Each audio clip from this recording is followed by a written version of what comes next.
উপস্থিত সুধীজনকে আমাদের শ্রদ্ধা ও প্রণাম। দশ মহাবিদ্যার প্রত্যেক বিগ্রহকে আমাদের আভূমি প্রণাম।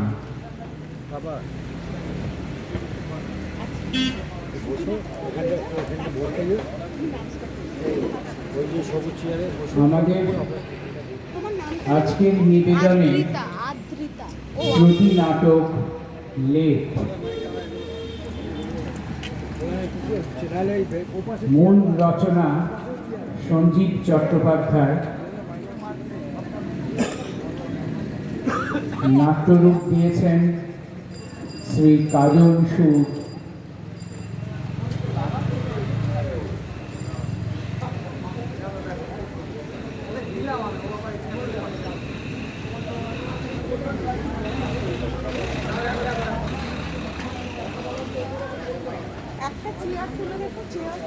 হ্যালো হ্যালো হ্যালো হ্যালো, একটু বাড়বে দাদা।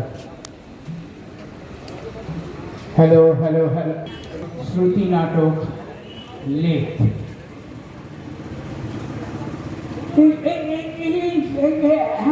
একদম টানবে না, আমার ঠান্ডা লাগছে। টানছো তুমি, আমি না। সেই থেকে টেনেই যাচ্ছে। টানার জিনিস একটু টানতেই হয়। টানাটানি করে তো তুমি জানো না, ঠান্ডা লাগলে আমার হাঁটুতে ব্যথা শুরু হয়ে যায়। ঠান্ডা কেন লাগছে সেটা তোমার বাবাকে গিয়ে জিজ্ঞেস করো। ওইটুকুতে দুজনে শোয়া যায়। এইটুকু মানে ঘরের মাঠের মতো দেখতে আবার টানছো কিন্তু মাঝরাতে এমন দেয়না করবে না, বলে দিলাম। করছো তো তুমি। স্কুল লাইফে কি ওই দৌড়ি টানাটানি প্রতিযোগিতায় ফার্স্ট হতে নাকি? যেখানে টানবা সেখানে তো কিছুই পারো। মানে কি টানবার কথা বলছো? প্রতিদিন বলছি একটু টেনে টুনে সংসারটা চালাও। জিনিসপত্রের দাম আরো। তার কথা শোনা কেন এইসব কথা বিয়ের আগে বলেছিল না?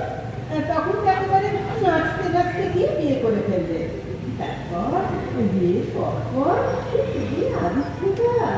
যা কিছু সব ভাগ করে দেবো, আমার সব কিছু তোমাকে উজাড় করে দেবো।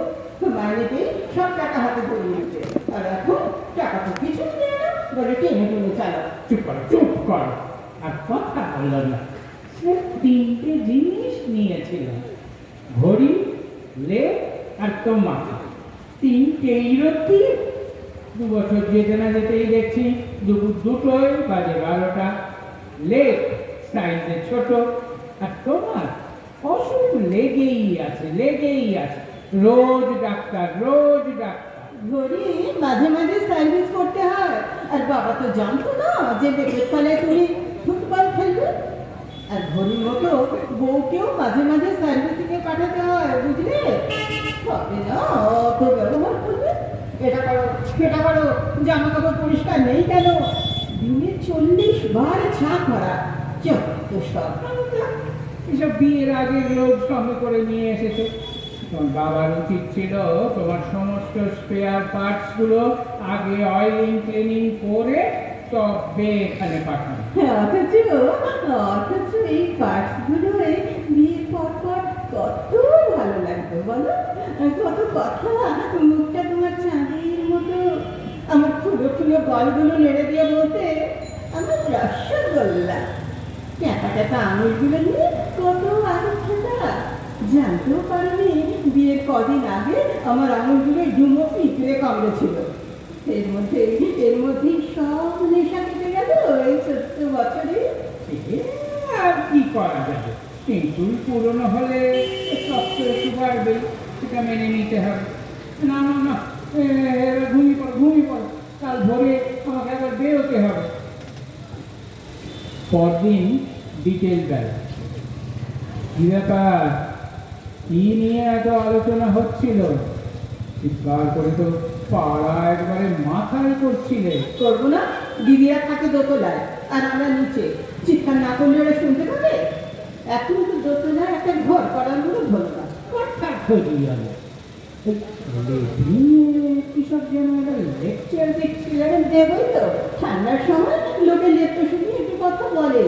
তার মানে কাল এই রাতের পর্ব এখন চলছে, কিছুই মেটেনি। না আমি এটেনি, দেখছো না কেমন ঝাঁকিয়ে ঠান্ডা পড়েছে। শোনো, একটা কথা স্পষ্ট করে বলে দিই, এই ঠান্ডায় রাতে কিন্তু লেপ ধরে ঘুমের ঘরে এমন টানাটানি করবে না। লেপ ধরেই তো টানি, তা না হলে আর টানাটানি করার আছে থাকে। চুপ করো, অসভ্যের মতো কথা বলো না। ছেলেটা বড় হয়েছে, তিনকাল দিয়ে একবারে ঠেকেছে। সে তোমার ঠেকেছে, আমার না। চুপ, ফালতু কথা একদম বলবে না। আর একটা কথা, আবার কি কথা? কাল যেন দেখলাম তোমার গোড়ালিটা ফাটতে শুরু করেছে। হ্যাঁ গো, কিন্তু তাতে কি?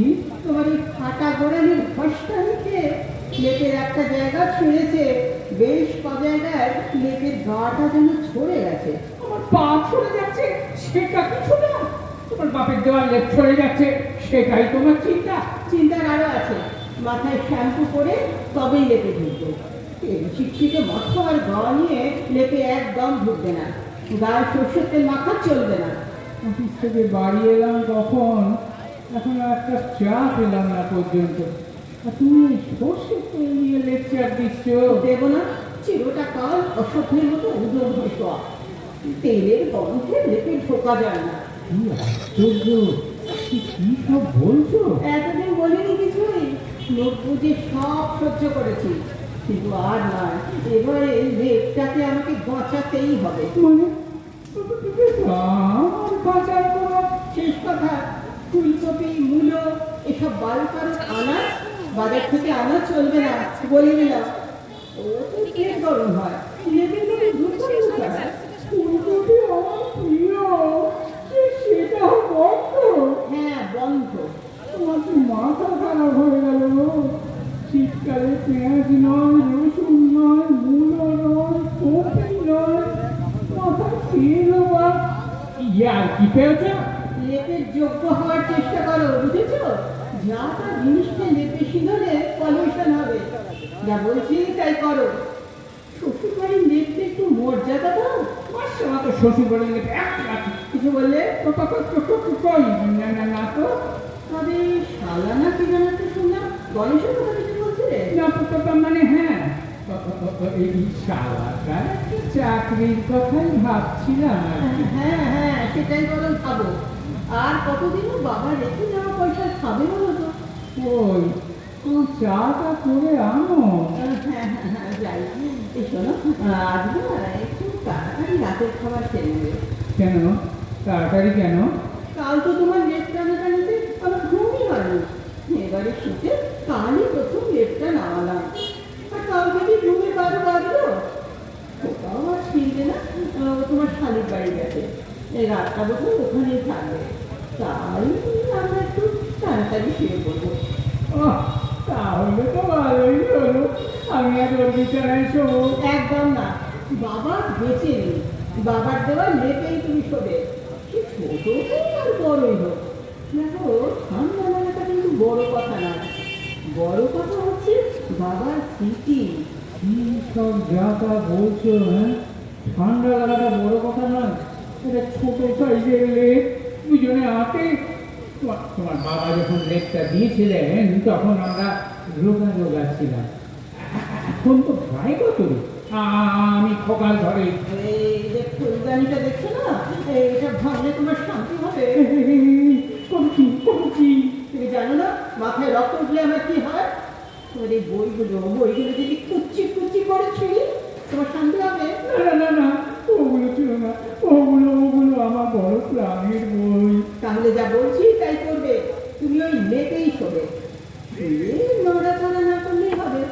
আমি যা করে আনছি। তুমি বাবারে, এক্ষুনি আবার ঘামতে শুরু হয়ে যেত। আচ্ছা, কাজ করলে হয় না? সব জায়গায় যদি ঘুষ দিলে কাজ হয়,